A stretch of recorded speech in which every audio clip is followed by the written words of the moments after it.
हाँ ठीक है किशोर कुणाल जी, चिंता की बात है। और ये चिंता की बात इसलिए है कि अगर सरकार कह रही है कि हमने पुलिस को बिल्कुल फ्री हैंड दिया है कि आप कड़ी कार्रवाई करिए, हर तरह का एक्शन लीजिए, और पुलिस ले भी रही है। पिछले 12 दिन के भीतर तीसरा एनकाउंटर हुआ, उसके बावजूद बड़ी घटनाएं हो रही हैं, एक के बाद एक मर्डर हो रहे हैं। आखिर क्यों, वजह क्या है इसकी?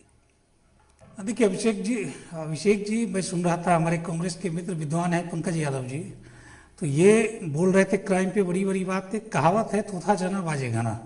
जिस कांग्रेस के मीटिंग में एक उम्मीदवार दूसरे उम्मीदवार को गोली मारने की बात करे, कई मीडिया संस्थान ने इस चीज को रिपोर्ट किया हो, वो कांग्रेस के प्रवक्ता आज क्राइम पे बात कर रहे हैं। क्राइम बिहार का पहले से ही नियंत्रित है और लगातार नियंत्रित है। सरकार की ये जवाबदेही बनती है कि जब क्रिमिनल्स को आइडेंटिफाई किया जाए, जब क्रिमिनल्स को चिन्हित किया जाए अपराधी को, तो उन्हें कास्ट फीड कम्युनिटी के इतर पक्षपातपूर्ण तरीके से नहीं, बिल्कुल निष्पक्ष होकर उस पर कार्रवाई करे। और बिहार सरकार, बिहार पुलिस और यहाँ की सरकार लगातार कार्रवाई करती रही है और ये स्पष्ट है। आपने देखा होगा जो आज की घटना है, चाहे वो अररिया की घटना हो या बिहटा की घटना हो, सरकार में होने के नाते निश्चित तौर पे हम लोग इसे दुखद मानते हैं और खेद भी व्यक्त करते हैं कि जिस किसी बच्ची, जिस किसी महिला का जान गया है, निश्चित तौर पे हमारी पुलिस अगले 24 घंटा 48 घंटा के अंदर अपराधी को पकड़ लेगी और सख्त सजा दिलाने का काम करेगी। फास्ट ट्रैक कोर्ट की मदद से उन्हें अगले 3 से 6 महीने के अंदर कड़ी से कड़ी सजा दिलाई जाएगी। ये बिल्कुल स्पष्ट। बीटा की जो घटना है, हमारा पुलिस प्रशासन नहीं, लेकिन एक सवाल तो ये भी उठ रहा है ना किशोर कुणाल जी, कहने वाले तो ये भी कह रहे हैं कि चूंकि आज तक आपकी सरकार ने पुलिस को एनकाउंटर के लिए खुली छूट नहीं दी, पुलिस को कार्रवाई की खुली छूट नहीं दी, अपराधियों का मनोबल बढ़ा, उन्हें लगा कि नहीं पुलिस तो हमें गिरफ्तार करती है, जेल में पालती पोसती है अच्छे से, तो हमें तो कोई डर है नहीं। अब चूंकि एनकाउंटर हो रहे हैं तो अब अपराधियों को लग रहा है कि क्यों ना हम भी एक बार चढ़कर अटैक करते हैं, हो सकता है पुलिस फिर पुराने रवैये पर आ जाए, बैकफुट पर आ जाए, क्योंकि आपकी ढिलाई रही होगी तभी तो अपराधियों को लग रहा है कि एनकाउंटर से वो बौखलाए हुए हैं।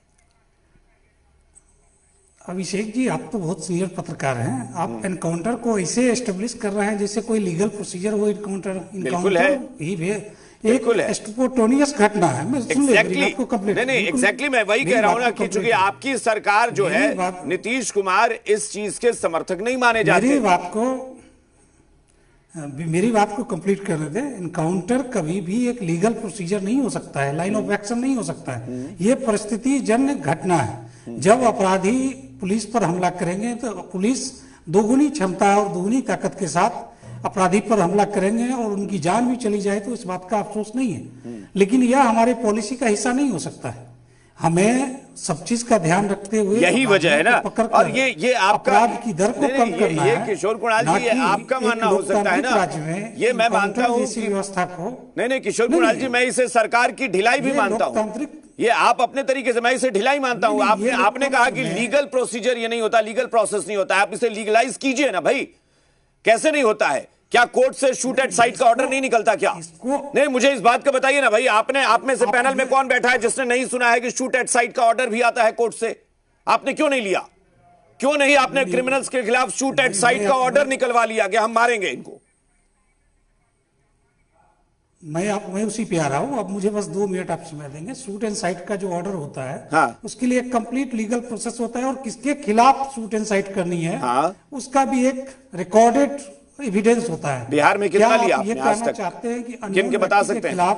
नहीं, अननोन आदमी के खिलाफ अननोन नहीं, साइट का ऑर्डर आपके अननोन नहीं, क्या कोई आपके नहीं अननोन नहीं। जब आप 1700 अपराधियों की लिस्ट बना सकते हैं कि कार्रवाई करेंगे, आप बता दीजिए मुझे, उंगलियों पर गिन कर बता दीजिए कि बिहार में आपकी सरकार ने कितने अपराधियों के खिलाफ शूट एट साइट का ऑर्डर निकलवाया है या कोर्ट से जाकर आपने दरख्वास्त की है। नहीं करते क्योंकि आपकी पॉलिसी में पालना और पोसना लिखा है। नहीं, ये आपका इंजम्पशन हो सकता है, आपका परसेप्शन हो सकता है, लेकिन सरकार का परसेप्शन इतना ही है कि हमें ना तो डर का माहौल बनाना है, डर किसी अगर क्रिमिनल को मारने से डर का माहौल बनता है तो ठीक है भाई, बहुत अच्छी सोच है आपकी। यही विपक्ष भी चाहता है कि आप यही कहें।